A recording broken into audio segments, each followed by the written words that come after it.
Greetings, Our City Church. My name is John Borman of today's midweek message. This week we've kicked off the book of Revelation, the revelation of Jesus Christ, written by John the Apostle. And we're in chapter 1. Preston Dunn has had two previous messages on the first part of the chapter, and I'm going to pick it up from there. Just a little bit of context.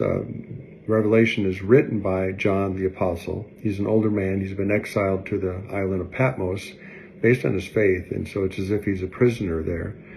In this particular moment in his time there, he writes after verse 10 that he was in the Spirit on the Lord's day, and he had this incredible vision. You heard this voice behind him, and he turned to see the voice and saw an amazing picture of the glorified Jesus. I won't read all that part. Please read it for yourself after verse 10.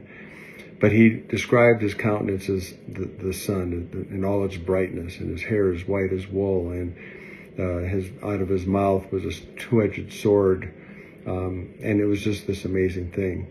And then he writes in verse 17, he says, "And when I saw him, I fell at his feet as dead. But he laid his right hand on me, saying to me, 'Don't be afraid. I'm the first and the last. I am he who lives and was dead, and behold, I'm alive forevermore. I have the keys of Hades and death. Write these things which you've seen, and the things which are, and the things which will take place.'" What an amazing thing. Now, John is considered the one who knew Jesus the best, had the closest relationship with him before Jesus was glorified.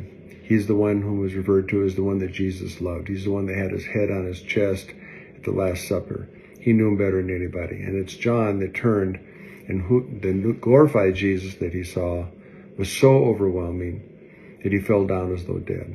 And I love the fact that Jesus then put his right hand on him and said, "Don't be afraid." It's like at that moment, what had been such an amazing relationship was reestablished, that things were going to be okay.